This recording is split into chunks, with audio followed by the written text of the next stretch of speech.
Ethics centre channel ప్రేక్షకులకి స్వాగతం.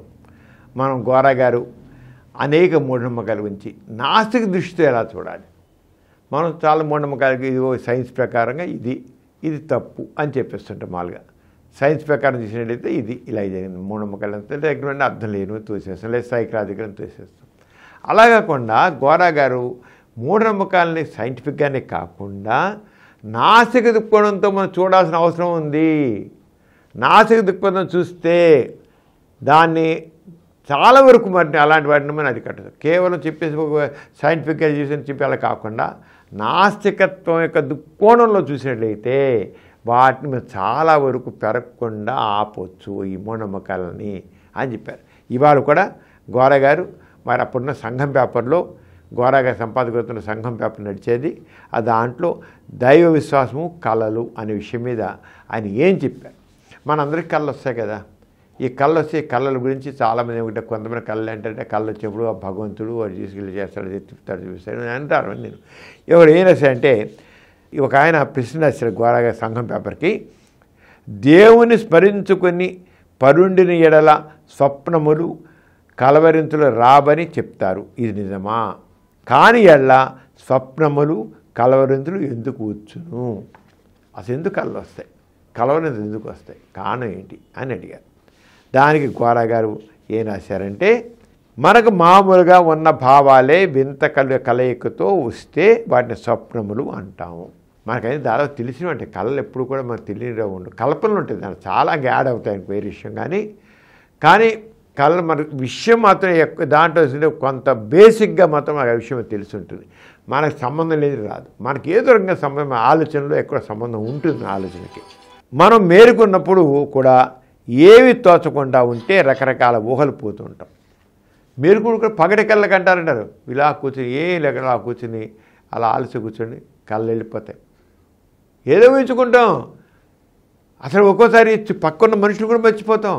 ఇలా కూర్చుని అలా ఏదో ఆలోచిస్తుంటే కళ్ళు వచ్చి ఎక్కడో తిరుగుతున్నట్లు, కాశ్మీర్ తిరుగుతున్నాం, డార్జిలింగ్ వెళుతున్నాం, ఇంకో ఊరు వెళ్ళినట్లు, ప్రయాణం చేస్తున్నట్లు, విమానం ఎక్కినట్లు, షిప్ ఎక్కినట్లు, ఎక్కడ తోట తిరుగుతున్నట్లోనో అలా మనిషిని మర్చిపోతాం. మనం బాగా మేలుకుని ఉంటాం, కానీ మన చుట్టూతన్న వాడితో సంబంధం లేకుండా అయిపోతాం. అంటే పగటి పగలు అంటారు, పగటిప్పుడు కూడా కళ్ళకి అంటాం, మేలుకుండు కూడా అంటే మన ధ్యాస అంతా మళ్ళుతుంది, వేరే పూర్తిగా మళ్ళిపోతుంది. వాటిని గాల్లో మేడల కట్టడం అంటాం. కానీ మేలుకున్నప్పుడు మన ఊహలను చిత్తం వచ్చినట్లు పరిగెత్తనివ్వకుండా కొన్ని కట్టుదిట్టాల్లో ఉంచడం జరుగుతుంది. మనం ఏం చేస్తాం, కొంతసేపు ఇక్కడ సన్నగా గుర్తు ఎవరు ఏంటరా మేలుకుండే గురి కళ్ళకి అంటున్నాం, నిద్ర కాదు కదా, ఏంటి ఇలా అయిపోయాము అనుకోండి. అంటే అలా ఫ్యాంటసీలోకి వెళ్ళిపోతాం అన్నమాట. ఫ్యాంటసీలోకి వెళ్ళిపోయి అలా ఊహిస్తాం.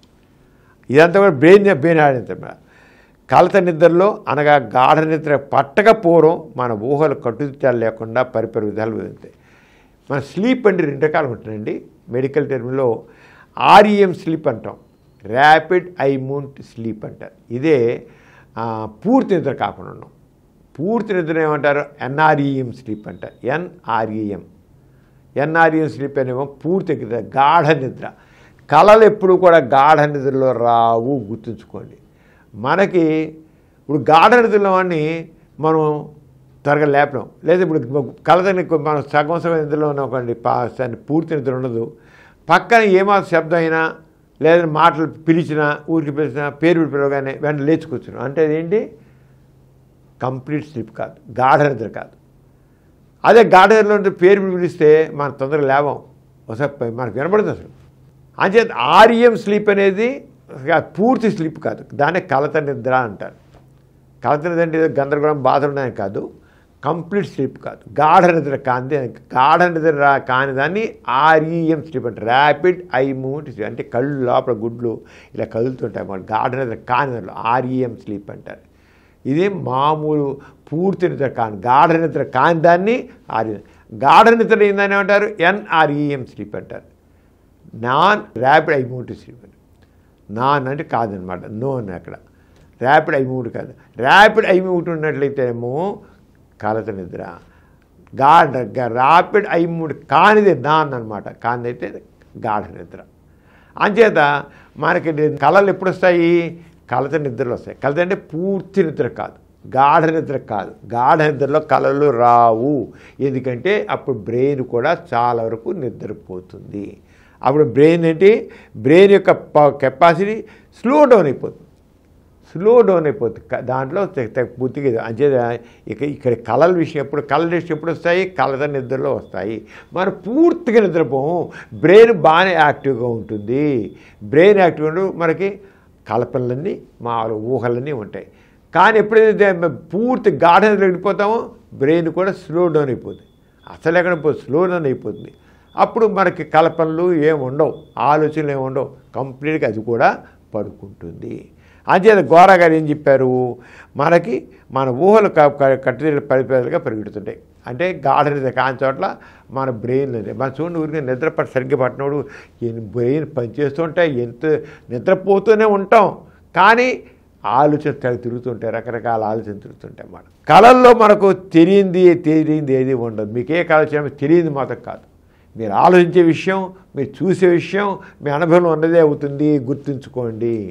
అయితే దానికి వేరే ఉంటుంది. అంటే గోరగారు ఏం చెబుతున్నారు, కళల్లో మనకు తెలియంది ఏది ఉండదు. మనకి పరిచయంలోనో ఊహల్లోనో తెలిసిన విషయాలే అసందర్భ కలయికగా ఉంటాయి. ఒకటి అసందర్భ కలయిక అంటే ఉన్నదులు ఫ్రాంక్గా ఫెయిర్గా రావు, కలపలు అనేక ఉంటాయి. గాల్లో తిరిగిసుడు, లేచిపోయి గదుడు, అలా లేచేసుడు, ఎన్నో రకరకాల కలపలు ఊహల్లో ఉంటాయి. కానీ ఆ ఊహలకి బేస్ మాత్రం మనకు కొంత తెలిసి ఉంటుంది, మనకి రాజ్యంలో ఉంటుంది. మనకు ఏనుగు తెలిసిందే, ఆ మనిషి ఆకారము తెలిసిందే. మనిషి మొండి వరకు ఏనుగు ఊపకాయ తగిలిస్తే విఘ్నేశ్వరుడు అవుతుంది. విఘ్నేశ్వరుడు ఒక వింత కలయిక. ఈ విధంగానే మనకు తెలిసిన భావాలే అవకతవక కలయికల్లో స్వప్నాలుగా కనబడతాయి. ఎగ్జాంపుల్ ఎలా చెప్పారంటే, మీకు కలయిక దాంట్లో ఒక కుక్కకి మనిషి తలకాయ ఉంది. ఎలా అయితే వేణుకి విఘ్నేశ్వర తలకాయ ఉందనో కుక్కకి మనిషి తలకాయ ఉంది. కుక్క తెలుసు మనకి, మనిషి తలకాయ తెలుసు. కుక్క తలకి మనిషి తలకాయ పెట్టినట్టు మనకు కల వస్తుంది. ఇదేంటి కుక్క మనం ఎప్పుడు చూడలే కదా, మనకి ఎలా వచ్చింది మీరు అనవచ్చు.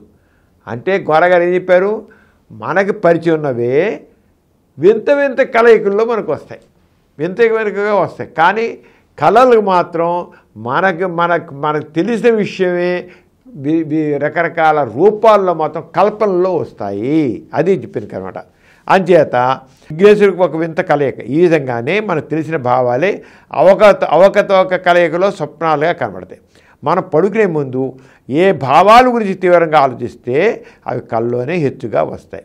రేపు ఎల్లుండి జరిగే విషయాల గురించి ఆలోచించి పడుకుంటే అవి జరిగినట్టే కల వస్తుంది. మీరు ఏదో ఫంక్షన్ వెళ్ళేది మీ పెళ్లి గురించి ఉందండి, మీ పెళ్లి జరుగుతుంది, 3-4 రోజులు వారం రోజులు పెళ్ళి ఉంది. ఆ పెళ్లి గురించి ఆలోచిస్తూ పడుకున్నా, నా పెళ్ళి ఉంది ఇలా ఉందని పడుకున్నా. మీకు వారం రోజుల ముందు జరిగినది పెళ్ళి జరిగిపోయినట్లుగానే కల వస్తుంది. అంటే ఆ పెళ్ళి అది మీకు తెలుసు కదా, అంచేత ఆరంగా వస్తుంది అన్నమాట. కళల్లో సంతోషమైన విషయాలు ఉండొచ్చు, భయంకరమైన విషయాలు ఉండవచ్చు. ఇవన్నీ అంతే. కొందరు ఏకాంతంగా కూర్చుని ఆలోచించుకుంటున్నప్పుడు వారు ఆలోచన సందర్భంగా చేతులు వేళ్ళు తిప్పుతూ ఉంటారు. అందుకని చూడండి, పడుకుని కొంతమంది మాట ఇలా మేలుకుంటారు అని చూస్తున్నారు. అదేవిధంగా అలాగే నిద్రపోయినప్పుడు వచ్చిన కళల సందర్భంగా కొందరు మాట్లాడతారు. ఎలా అయితే వాడు ఇలా అంటుంటాడు, వాడు చూరలో ఉండడు కానీ ఇలాగ మనతో మెరుగున ఉంటాడు, వాడు ఆ ఊహలు ఉంటాయి మన ఇళ్ళలా అంటుంటాడు. అంటే వాడు ఆ బుర్రలో ఆలోచన చేస్తుంది, మరి రియాలిటీని మాత్రం దాన్ని మాసేస్తుంది. ఆ రంగానే కలవరింతలు కూడా వస్తాయి. అంచేత కొంత అవే కలవరింతలు, వాటిని కదలిస్తే మెలకు వచ్చి కళ ఆగిపోయి కలవరింతపోతుంది. ఎలా చేతులుపుతారో కలవరింతలు కూడా నిద్రలో కూడా మాట్లాడతారు. మన బ్రెయిన్ పూర్తిగా నిద్రపోలే కదా, అంతే మాటలు వస్తాయి.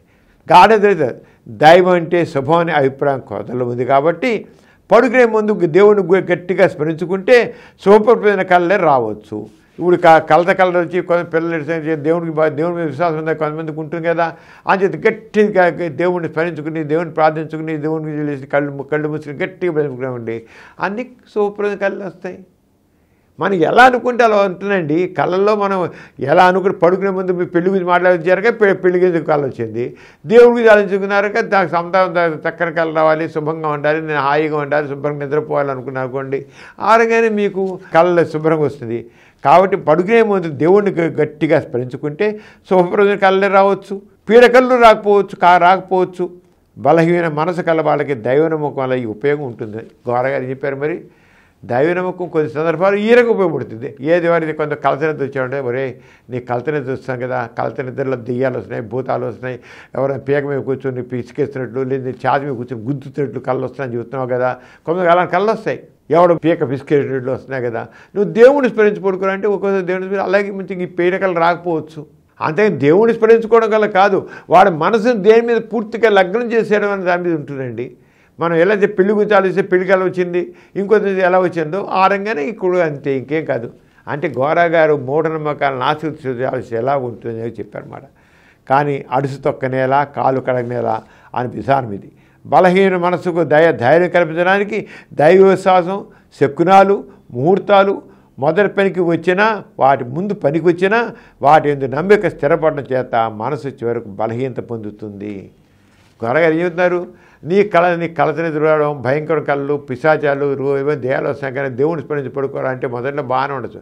కానీ ఆ రకం నిద్ర రావడం అవన్నీ భయంకర కళ్ళు రాకుండా దేవుని స్మరించి కానీ చివరికి ఆ మనిషి ఏమైపోతుంది, ఆ దైవ విశ్వాసం వల్ల వాడికి వారికి మూఢనమ్మకాలనే తయారవుతాయి. అంచేత ఈ దైవ విశ్వాసం అనేది ఏమైపోతుంది, అతని మనసు చివరికి బలహీనపడుతుంది, అయిపోయి ఇంకొక దాని మీద ఆధారపడడం అలవాటు అయిపోతుంది. ఆధారానికి పిద్దానికి ఆధారపడతాడు.